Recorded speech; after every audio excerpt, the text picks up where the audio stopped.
ரோசாப்பூ சின்ன ரோசாப்பூ உன் பேரே சொன்னோம் ரோசாப்பூ. இந்த புள்ள உன்னை தான் கூப்பிடுறேன். என்னைய கூப்பிட்டீங்க? எதுக்கு? என்ன 12 பேரா இருக்காங்க, நீ மட்டும்தான் இருக்கா? உன்னதான் புள்ள. சும்மா இருக்கிற பிள்ளைய கூப்பிட்டு நக்கல் அடிக்கலாம், அவ்வளவுதான் பாத்துக்கோங்க. இன்னும் ஆரம்பிக்கவே இல்லை, அதுக்குள்ள கோவப்பட்டா எப்படி? ஹலோ, யாருங்க நீங்க? தேவையில்லாம பேசிக்கிட்டு இருக்கீங்க. இந்த புள்ள தேவைன்னோன்னா தான் உன்ட்ட வந்து பேசிக்கிட்டு இருக்கேன். தேவையில்லைன்னா உன்ட்ட வந்து பேசுவேனா? என்ன புள்ள, ஏன் அவசரப்படுதா? உங்க பேச்சே சரியில்லையே, எதுக்கு தேவையில்லாம பேசிக்கிட்டு இருக்கீங்க? உங்க ஜோலியை பார்த்துட்டு போங்க. இந்த பிள்ளை கோவப்படாத, நான் மேட்ருக்கு டைரெக்டாக வந்துடுறேனே. ஒன்றும் இல்லை பிள்ளை, உன்னை பார்த்த உடனே எனக்கு ரொம்ப பிடிச்சி போச்சு. அதான் உன்னை கல்யாணம் பண்ணிக்கலான்னு கேட்கலான்னு தான் வந்தேன். நீ அதுக்குள்ளே கோவப்படுறா. ஏது கல்யாணம் பண்ணிக்கணுமா? ஆமாம் பிள்ளை, நான் உன்னை ரொம்ப நாளாக வாட்ச் பண்ணிக்கிட்டு இருக்கேன். உன் அழகில் நான் அப்படி கிறங்கி போயிருக்கேன். எங்கள் வீட்டிலையே கல்யாணம் பண்ணால் ஒன்றா தான் பண்ணுவேன்னு ஒத்த காலில் நிற்கனா பார்த்துக்கிய. நான் உங்களை இன்னைக்கு தானே முதல்ல பார்க்க.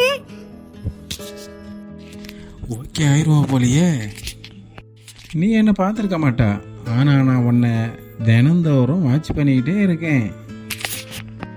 இன்னைக்கு உன்கிட்ட எப்படியாவது பேசிடணும்னு தைரியத்தை வர வச்சுக்கிட்டு பேசிக்கிட்டு இருக்கேன். ஐ லவ் யூ ஒத்த ரோசா. ஆமா, என்ன எத்தனை மணிக்கு வாட்ச் பண்ணிக்கிட்டு இருக்கீங்க?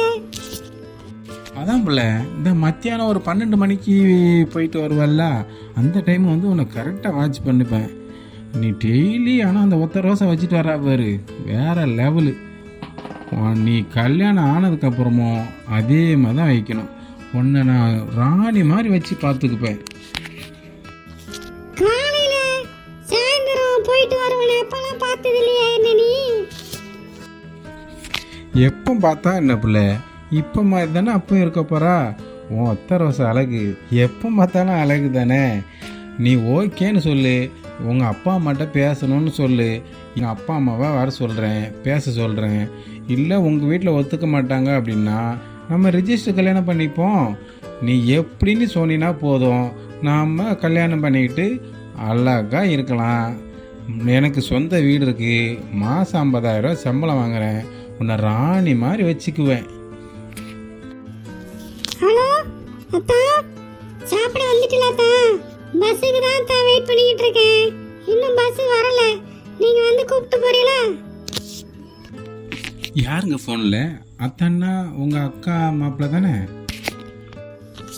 அடி செருப்பால, என் புருஷன்டா. 12 மணிக்கு என்ன வாட்ச் பண்ண நீ மூதேவி.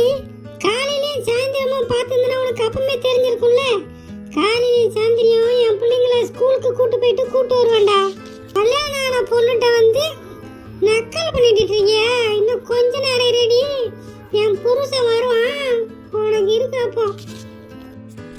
அடிப்பாவி, அப்போ ஆரம்பத்திலே சொல்லிட்டு போயிட்டு இருக்க வேண்டியதானே. என்னமோ லவ் ஏற்றுக்கிற மாதிரியே ஃபீல் பண்ணி கேட்டுக்கிட்டு இருந்தா.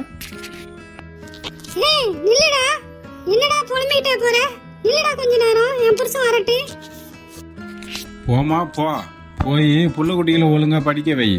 நான் கேட்டவொடனே எனக்கு கல்யாணம் ஆகி போச்சுன்னு சொல்லியிருந்தேன், என் மட்டும் போயிட்டே இருந்திருப்பேன். அதை விட்டுட்டு என்னமோ நான் சொல்கிறதெல்லாம் அவ்வளோ நேரம் கேட்டு இருந்துட்டு கடைசியில் கல்யாணம் ஆகிட்டுங்க. நல்ல ஆளம்மா நீ. நானும் நமக்கு ஒரு பொண்ணு ஓகே ஆகிட்டுன்னு சந்தோஷத்தில் இருந்தேன். இந்த கிராதகி இப்படி ஒரு வேலையை பார்த்துருக்கா. டேய் நில்லுடா. அடப்போம்மா, அடி வாங்கிறதுக்குலாம் எவனுக்கு உடம்புல தைரியம் இருக்குது? நீயாச்சும் உன் புருஷனாச்சும் உன் பிள்ளைங்களாச்சு சந்தோஷமாக இருங்க.